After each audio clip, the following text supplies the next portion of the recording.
Everyone, let's talk about the classification of alkaloid. Alkaloid. यसको चाहिँ फर्स्टमा ट्रु अल्कालोइड.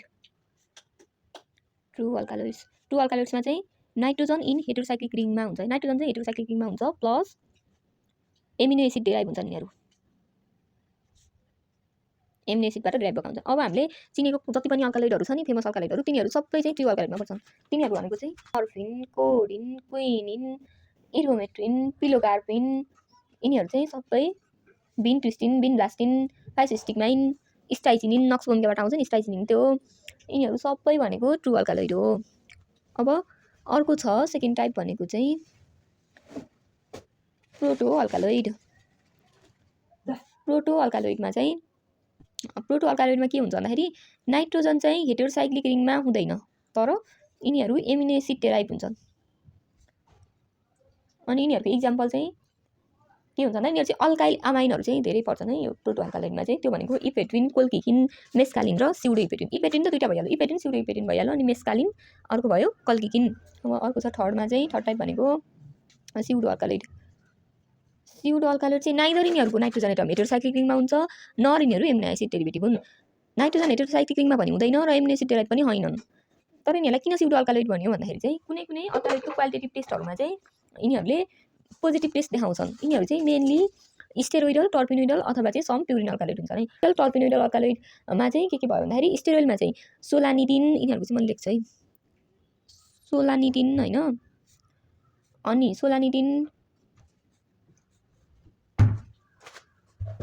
प्रोटोभेराट्रिन, फुन्टिमाइन अनि अर्को चाहिँ कोनिसिन यिनीहरू चाहिँ स्टेरोइडल स्युडो अल्कालोइड्स.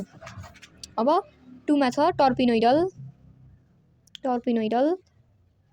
स्युडो अल्कालोइड्स. टर्पिनोइडल स्युडो अल्कालोइड्स भित्र चाहिँ के पर्छ भन्दाखेरि अब टर्पिनहरू लाइक अब के भयो एकोनिटिन, एकोनाइन, हाइपो एकोनिटिन.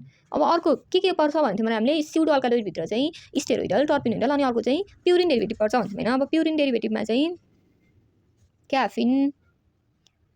क्याफिन, थियोब्रोमिन अनि थियोफाइलिन. तर रिमेम्बर प्युरिन अल्कालोइड यो तीनटामा चाहिँ नाइट्रोजन हेटेरोसाइक्लिक रिङमा प्रेजेन्ट भएको हुन्छ तर एमिनो एसिड डेराइभेटिभ होइनन्. तर यिनीहरूलाई स्युडो अल्कालोइडमा राखेको छ भनेर चाहिँ सम्झिनुपर्छ है. यिनीहरूको नाइट्रोजन एटम चाहिँ हेटेरोसाइक्लिक रिङमा हुन्छ तर यिनीहरूलाई स्युडो अल्कालोइडमा राखेको छ भनेर सम्झिनु पर्यो. एमिनो एसिड डेरिभेटिभ चाहिँ होइन. अब सर र 1 मिनेटको समरी है त. ट्रु अल्कालोइड भनेको भयो हामीले देखिने जति पनि अल्कालोइडहरू एकदम फेमस अल्कालोइडहरू चाहिँ ट्रु अल्कालोइड. तिनीहरूमा के हुन्छ नाइट्रोजन हेटेरोसाइक्लिक रिङमा हुन्छ प्लस एमिनो एसिड डेरिभेटिभ हुन्छ. तिनीहरू भनेको मर्फिन, कोडिन, क्विनिन, इरोमेट्रिन, पिलोकार्पिन, बिनट्विस्टिन, बिनब्लास्टिन सबै ट्रु अल्कालोइड. प्रोटो अल्कालोइड भित्र चाहिँ नाइट्रोजन हेटेरोसाइक्लिक रिङमा हुँदैन तर एमिनो एसिड डेरिभेटिभ हुन्. अनि स्युडो अल्कालोइडमा चाहिँ के हुन्छ तीनटा टाइपको अल्कालोइड हुन्छ. स्युडो अल्कालोइडमा चाहिँ नाइदर जनरली सम्झिँदाखेरि चाहिँ नाइट्रोजन हेटेरोसाइक्लिक रिङमा पनि हुँदैन र यिनीहरू चाहिँ एमिनो एसिड डेरिभेटिभ पनि होइनन्. अनि यिनीहरूमा चाहिँ मेनली स्टेरोइडल, टर्पिनोइडल र प्युरिन अल्कालोइड पर्छ. स्टेरोइडल भित्र चाहिँ सोलानिडिन अनि प्रोटोभेरान्टिन अनि फुन्टोमाइन अनि कोनिसिन भयो.